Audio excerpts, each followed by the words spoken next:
Hello, guys. Welcome to another episode of eCommerce Lab by Ecomcy, the place where AI related to Amazon FBA private level and e-commerce. My name is Vincenzo Toscano, founder and CEO of Ecomcy, and today we bring you a very close friend of mine, Stefano Di Loreto, which is one of the top consultants out there when it comes to general consulting in terms of taxes, the compliance, especially when it comes to go-to-market in terms of understanding all the compliance behind that, because super complex, especially in Europe, is a minefield. If you don't do it correctly, it can get very expensive very fast. So what I want to do today with Stefano is just bring to the table some of those topics to give you guidance in terms of what are some of the things and the changes that are coming to Europe, and how with the expertise with people like Stefano, you can avoid those costly mistakes. So Stefano, pleasure to have you again on the show. How you doing, my friend? Hi, how are you, Vincenzo? Nice to see you again, and thank you for having me within your whole audience. I know Thank you. your podcast reach a lot of people in the e-commerce sector, so thank you for having me. Pleasure. Thank you so much for coming. And we Yeah, have been sharing, so many experiences together. We've known each other for many years now, yeah, and that's why I trust so much your expertise when it comes to general compliance, because thank you. especially when it comes to Europe.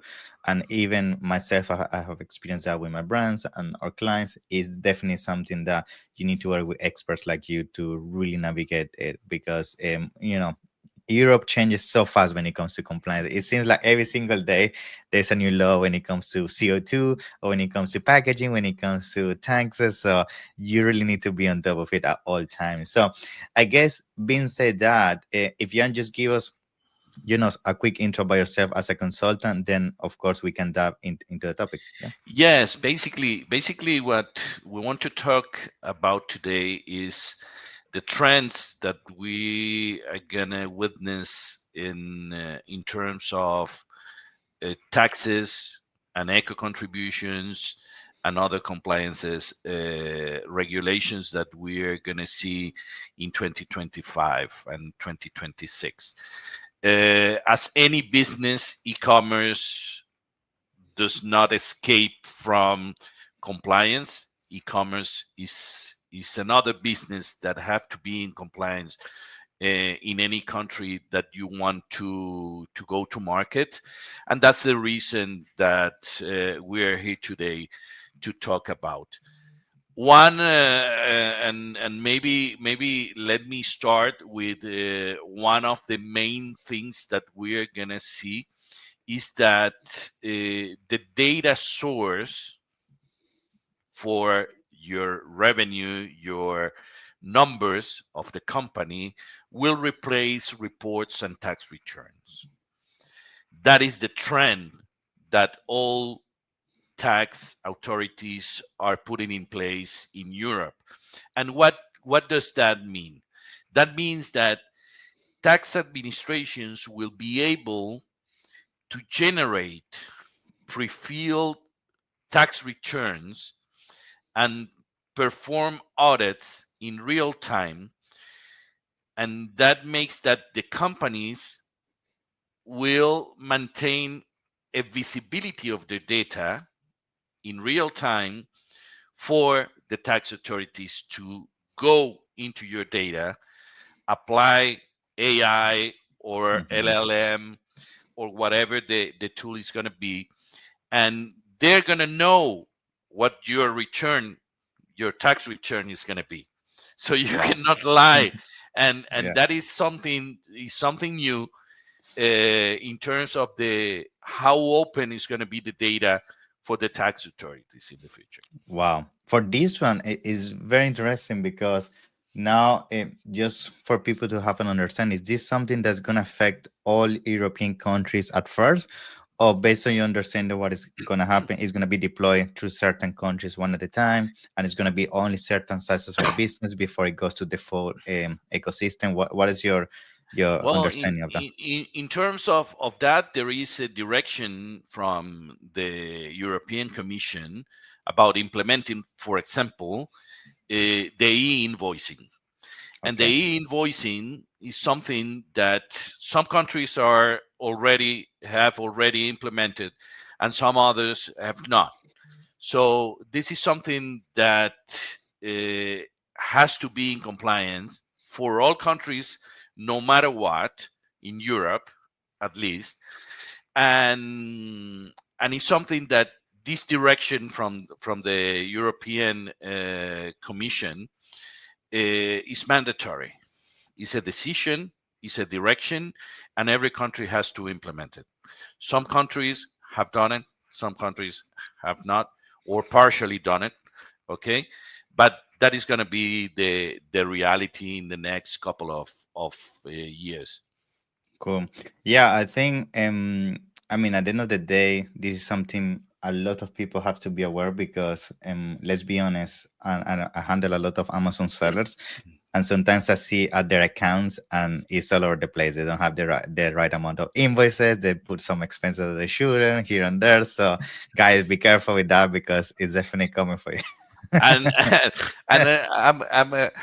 I'm not happy to bring bad news to this podcast, but it's going to be the reality, and Yeah, everyone has to be in compliance if they want to run their business, because marketplaces as intermediates are gonna be are going to forced to imply. are going to be forced and are going to be partially responsible for the Mm, information that you bring to the tax authorities. wow. And Yeah. not only that, but it's not only the commercial information that you have to hold and you have to open for the tax authorities to look at live, but also the tax legislation for broader data collection, Mm, such as customs information that has to be connected. So they will know how much merchandise you move from one country to another. They don't need to be informed anymore. They will yeah. know because the source of the data has to be open in the near future. Cool. In terms of just so for people that are listening and watching this, they have an understanding to get ready. Is there any data ready for this to be fully deployed, or still in the conversation to be fully Well, deployed? basically you have to implement with your ERP system Mm-hmm. or any other system that you have in place. You need to implement some changes. Okay, Okay. that will come. That is going to be directed. Right now, there is for I give you some examples. Yeah. In Italy, there is already a connection between your systems and the tax authorities. Okay. It's not wider and it doesn't reach customs. Okay, but for example, in Spain, that information is available for the tax authority. Is not integrated with the whole data from the company. Okay, but some companies, when you want to claim your VAT returns or your VAT reimburses, okay, you need to be connected with a system that is called the SIIC. Okay, and it's something that you need to do every week in Spain to be in compliance. In the Okay. near future, that won't be necessary anymore. You Okay. don't have to you don't have to file It's gonna that be automatic. information. It's Yeah. going to be automatic. Okay. Okay, Nice. so the tax authority will come to you and practically, okay, Say will this is how say, much you have to pay. listen, this is how much you have to pay, go ahead. So Okay. the intermediates, the paper or the role of the intermediates here is going to be saying, listen, we we need to respond to those indications from the tax authority. This is not correct because we have this information that is missing or this other that is not being considered. I don't know why. So justify why to consider some information and so on. And that is going to be a technical challenge, not only for the tax authority, but also for the sellers, for the Yeah. e-sellers. Yeah. Okay.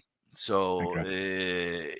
and one of the tools have to be are going to be one, e-invoicing being implemented in all countries in Europe first, and second, open data ERP systems implemented in all companies. Cool. Now, another thing I want to bring to the table, of course, now we're talking about taxes, but another thing that's being heavily, bothering people, especially in the Amazon space, is the whole thing with the EPR. Like, it's something that is also very difficult sometimes to get a grasp, like how, you get involved, how does it affect me, depending on the country. So I guess for those that maybe are not aware of EPR in the first place, let's start with a quick introduction about what EPR exists in the first place. And then on top of that, like when you should be worried or start applying for making sure the EPR is part of your business. Yeah. Yeah. So first of all, we need to clarify that EPR is not a tax, but it's a contribution. It's an Okay. eco contribution. So it's something that you can input as a cost in your financial statements.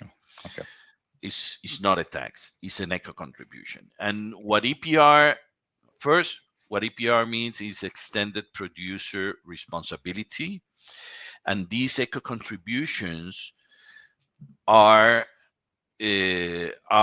collected to guarantee the right recycling of Okay. the packaging, Mm, labeling, containers, or whatever material your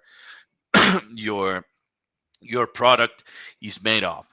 For example, it's not just packaging, but it's also that eco contribution is collected to manage batteries or mhm. electronics or plastics or textiles. So depending on the country, okay, the country can say, okay, I want to implement these first, let's say packaging, and later I will implement batteries and electronics and so on. So everyone in the commercial chain or the commercial path will be considered responsible for that part of its commercial uh, function and the recycling of that of those products that you need to declare or you need to file. Okay, so basically what you need to do is every quarter you need to say, or depending of the country, you need to say, okay, I have sold this quantity of packaging in my product, of this quantity of plastic in my product, or this quantity of batteries in my products. And that will tell you what amount of money Exactly. you need to Mm, contribute with in the country that you are selling that product. okay. By the way, the contribution is in the country that you are selling the Yeah, I was product. gonna mention that. Like, in terms of the EPR, I guess this will only get triggered in the moment you make a sale on that country, right? Because I'm assuming, and maybe this is something I got asked the other day, and I didn't have the clear answer for this. Let's say maybe you're only moving inventory to Germany, but you don't sell in Germany. You only sell in France. Do you also need to have EPR in Germany if you're not selling in Germany and you only warehousing in there or storing products? Like, how does that Yeah, work? it will depends. It will depends of each country regulation and how Hmm. they implement that. Okay, but basically is where you sell the country Okay. that you sell in. Okay. Okay, that is the main scope, Okay. because the product is getting into the market, is getting into the recycling Exactly. system of each Yeah. country, and that's Hmm. why the contribution is local. Okay. What is going to happen is that every day we're going to have stricter Yeah. recyclability criteria. Hmm. Okay, and that contribution can increase or not. Higher recycled content targets, Hmm. okay, or specific contributions out of EPR, like for example, the bans of certain types of single-use plastic packaging. Mm. When it comes to single-use plastic, that is going to be banned heavily. Yeah, of course. Okay, and it's something that we're starting seeing in countries as such as Italy for a long time, and Spain more recently. Okay, and it's starting this year. Started last year with some communications to e-sellers saying, listen, this exists, this plastic tax exist, and you will need to pay that from next year. That was last year, so that is a trend also for this year. In the case of single-use plastic in packaging, is not anymore an eco contribution. It's going to be a tax type. A Okay. penalty, kind of. Yeah. Yeah. Hmm. Yeah. Yeah. Now, and then a quick. and then I'm sorry, Vincenzo. There are going to be also some improved labeling information Hmm. that you need to communicate to your customer. Okay. So you will need to communicate how your product is made, materials, how is the percentage of recycling materials that you have in your product, in your packaging, in your labeling, etc., etc., etc. Cool. Now, I guess something that people could learn out of this is that to some extent this could also be an opportunity, because then if you are smart when it comes to EPR, you could reverse engineer what is the most effective way of paying the less kind of contribution to APR, and you can have a more competitive price in the market, right? I'm guessing you're also seeing that like some brands might go with the most optimal way of reducing the contribution to minimum compared to competition, and therefore that's going to help you have a better kind of cash flow operation and margin as well, right? Exactly. Yeah. Vincenzo, this is a big opportunity that we have, or the e-sellers or whoever is in the market, to reinvent their packaging, their products. Mm. And I give you some examples.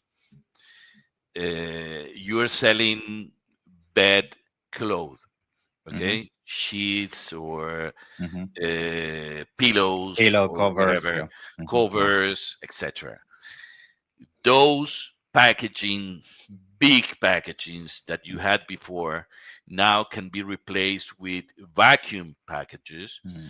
making it more space effective and space saving.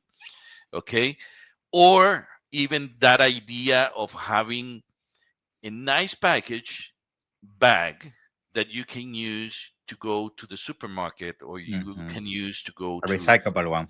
a Yeah. recyclable one that you can use for going to the beach or the Mm. supermarket or Yeah. wherever. So we're starting to look at those solutions, at those reinventions right now. And yes, it is a big opportunity. Yeah.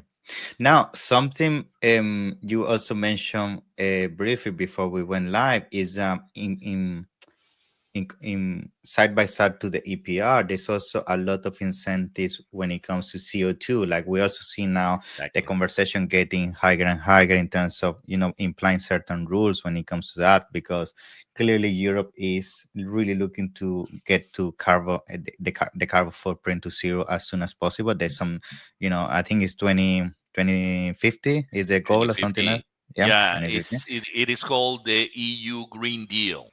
Yeah, exactly. Okay. Okay. So tell me more about that. Yeah. Yeah, Mhm. the EU Green Deal is that the European Union ambition plan aims to make Europe climate neutral by 2050. Okay. Okay. It includes various measures that impact e-commerce, such as promoting sustainable packaging. Hmm. Okay. And more than promoting, making them mandatory. Okay. Improving transportation. Look at what we're talking here. We are not Hmm. talking anymore about packaging or how your product is made. It's a whole but journey. Yeah, how much CO2 footprint you leave when you deliver your product. exactly. Okay, and of course encouraging circular economy models like reuse of Hmm. your products. So it's coming this year that you will need to point out in your labels also how much CO2 footprint your product leaves on earth. Hmm. Okay, so uh, I believe that this kind of compliance comes for good. Vincenzo, we all want to live in a better place, in a better Hmm. earth, planet earth, and we need to be clean and as much as climate neutral as possible. Cool. That is all coming. Yeah, I think it is. I know it's a lot of people here and watching this are getting a bit stressed now, concerned. But I only see this every single time there's a big change like this. You can either get scared and just let it consume you, or you can embrace it and say, okay, now there's gonna be an opportunity for me to be different and effectively be able to overcome my competition because maybe they're not being innovative when it comes to packaging, ecological implementation, and all of that.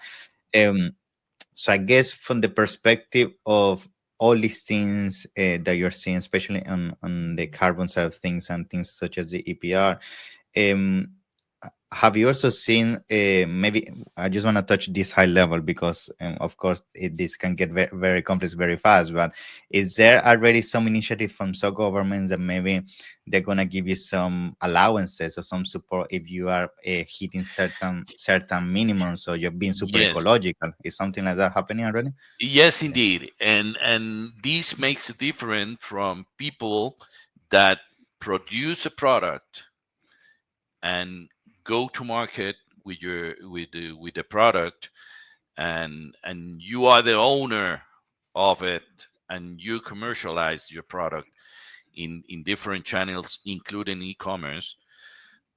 And when you become a purely reseller, okay, if you are a producer, you can count on those on those Incentives. financial incentive for financial aids from Hmm. governments. We witnessed that in many countries, and in North and Europe, Okay. they have done it for years and years. Hmm. Okay, if you have a product, you want to improve your packaging, you want to improve the recycling Hmm. cycle of your product, or you want to improve the reuse of your product, in northern countries, you will find those. And I believe those are the models that the rest of Europe or southern Europe will implement. Cool. I believe Spain, Germany, France, Italy, they are making a copy from the blueprint from northern countries such as Sweden and Yeah. and It and seems those countries they Norway. always had a huge lead when it comes to environmental It's, programs. Like they always years ahead. it's a priority policy for them. You Yeah, know, yeah. is in fact you can see it when you visit those countries. Everything is in place. I Everything know. is Super recycled. green, super Is super green. green, Yeah, and you can perceive that just by mm, breathing in yeah. The those air. countries. You can say, wow, Yeah. what a difference. Yes. Yes, for sure, for sure. So Awesome. So so yeah, I wanted to ask you, like, besides, things that we bring into the table, such as the EPR, the CO2 footprint, and the new changes when it comes to taxes, what other things you would like to bring to the table so we can start coming to a closure in terms of, things are changing, at least in Europe, that you think people should be aware of? no, I believe that there must be an approach of that the new trends in terms of taxes or e-invoicing has not to be a compliance thing or just a compliant thing.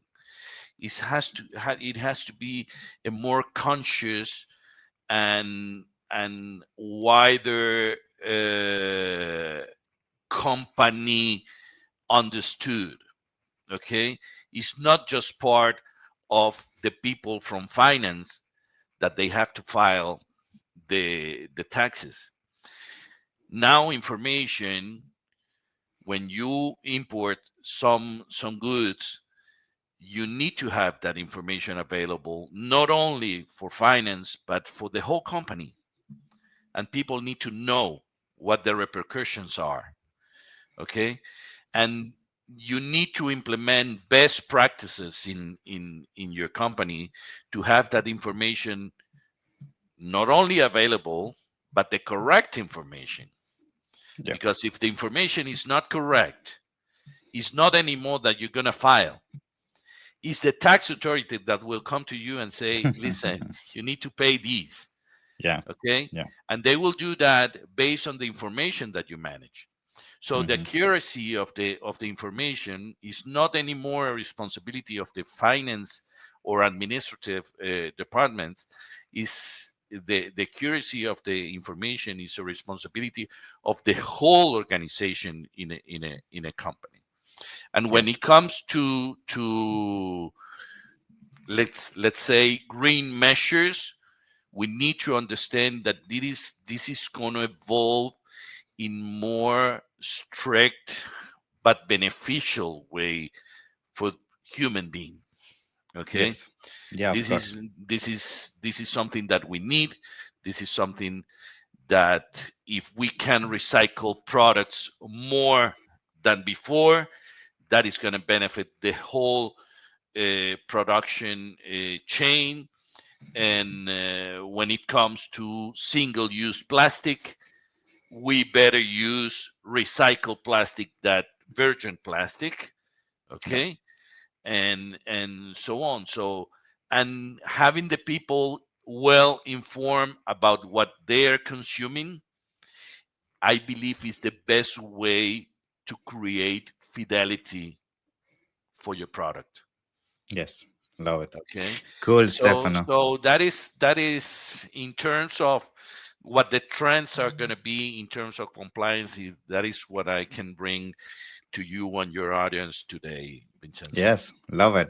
So I'm sure, a lot of people now might be thinking, I actually need more information about this. I want a consulting 101 or just ask you some questions. So tell us a little bit more about, how people can reach out to you and maybe have a conversation more depth about this. Yeah, Okay. well, they can reach me over LinkedIn. They find me by Stefano Di Loreto.